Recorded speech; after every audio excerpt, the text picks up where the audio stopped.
नमस्कार, उम्मीद करता हूँ सब कुछ स्वस्थ होंगे, मस्त होंगे और अच्छे होंगे। आज हम बात करेंगे अमेरिका ने भारत, जापान, जर्मनी को संयुक्त राष्ट्र सुरक्षा परिषद में वीटो पावर को लेकर खुलकर समर्थन किया है। जो अमेरिका है संयुक्त राष्ट्र सुरक्षा परिषद में वीटो पावर नेशन में सबसे ज़्यादा ताकतवर देश माना जाता है। उसने भारत, जापान और जर्मनी की दावेदारी का समर्थन किया है। अमेरिका ने इन देशों को सुरक्षा परिषद में स्थायी सदस्य बनाने के प्रस्ताव को फिर से समर्थन किया है। जो संयुक्त राष्ट्र सुरक्षा परिषद में सुधार के लिए जल्द ही एक अहम बैठक होनी चाहिए, ऐसा मानना है। जो संयुक्त राष्ट्र सुरक्षा परिषद के चार्टर एक्ट में भारत लगातार मांग करता रहता है कि चार्टर एक्ट में संशोधन हो और भी देशों को वीटो पावर मिले। अमेरिका ने सुरक्षा परिषद में सुधार के संबंध में नए प्रस्ताव पेश किए हैं और उसमें भारत, जापान और जर्मनी की सुरक्षा परिषद में स्थायी सदस्यता देने की दीर्घकालीन समर्थन को दोहराया है। देखा जाए, जो शिखर सम्मेलन संयुक्त राष्ट्र महासभा की उच्च स्तरीय कार्यक्रमों के लिए वैश्विक नेताओं के न्यूयॉर्क में इकट्ठे होने के कुछ ही दिन पहले जो अमेरिका के राजदूत हैं लिंडा थॉमस ग्रीनफील्ड ने गुरुवार को कहा था कि अमेरिका अफ्रीकी देशों को सुरक्षा परिषद में अस्थायी सदस्यता देने के अलावा अफ्रीकी देशों को स्थायी सदस्य बनाने का भी समर्थन करता है। और साथ में जो 5 देशों के पास वीटो पावर है, आप लोग जानते हैं, देखा जाए तो उसमें अमेरिका, रूस, फ्रांस, ब्रिटेन, चीन, ये 5 देश हैं। और उसमें अगर हम बात करें, जो अमेरिका सबसे ज़्यादा ताकतवर माना जाता है। रूस तो हमेशा समर्थन करता रहा है कि भारत को वीटो पावर मिलना चाहिए। और साथ में जो अमेरिका है, अमेरिका इसलिए चाहता है कि भारत को वीटो पावर मिले क्योंकि चाइना हमेशा टांग अड़ाता रहता है। तो अगर भारत आ जाता है तो भारत चाइना के बातों को कटाक्ष कर सकता है। इस हिसाब से अमेरिका चाहता है कि भारत को वीटो पावर मिले। जो G4 नेशन होते हैं, G4 नेशन के तहत एक दूसरे को समर्थन किए थे भारत, जापान, जर्मनी और ब्राजील को, वह एक दूसरे का वीटो पावर देने का समर्थन करते हैं। लेकिन जो अमेरिका है, अमेरिका ब्राजील को वीटो पावर देने के समर्थन में व्यक्त नहीं करता है।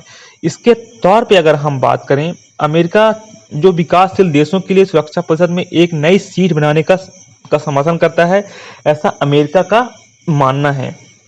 और भारत को वीटो पावर मिल जाएगा तो भारत के लिए सबसे बड़ी बात क्या होगी, भारत विकासशील देशों की आवाज़ बनेगा।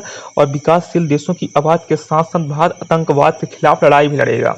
तो इस हिसाब से भारत ने, देखा जाए अमेरिका ने भारत के बारे में क्या कहा है, जो अमेरिका के थॉमस ग्रीनफील्ड का मानना है कि भारत दुनिया में सबसे बड़े आबादी वाला देश है और हम परिषद में उसके शामिल होने का वास्तव में दृढ़ता से समर्थन करते हैं।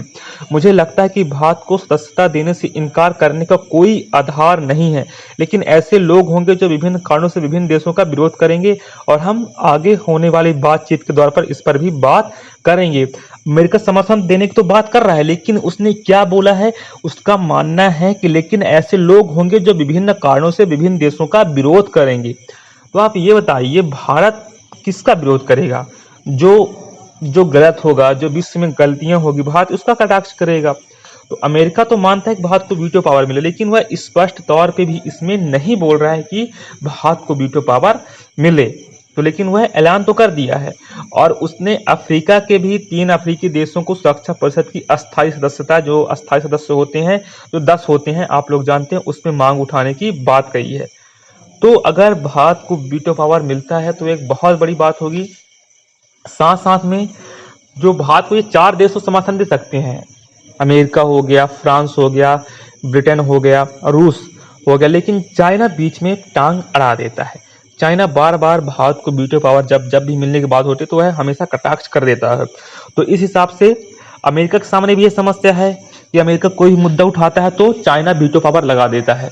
अगर भारत को वीटो पावर मिलता है तो भारत अमेरिका के साथ आ जाएगा, अमेरिका के साथ आएगा, लेकिन भारत उस समय ऐसे तौर पे आएगा जो जो चीज़ें गलत हो रही हो, उस हिसाब से भारत आगे बढ़ेगा। लेकिन चाइना को सबक सिखाने के लिए भी अमेरिका सोचता है कि भारत को वीटो पावर मिलना चाहिए, और भारत को मिलना भी चाहिए क्योंकि हमारे देश की आबादी इतना ज़्यादा है। एक एशिया में देखा जाए तो दक्षिण एशिया में सबसे ज़्यादा जो ताकतवर देश है तो हमारा भारत देश है। भारत के साथ साथ चाइना भी है, लेकिन चाइना उन चीज़ों को नहीं दोहरा पाता जो मांग होती है। तो उम्मीद करता हूँ जब पसंद आई होगी, ना भी आई हो तो फिर मिलाते कर लीजिएगा।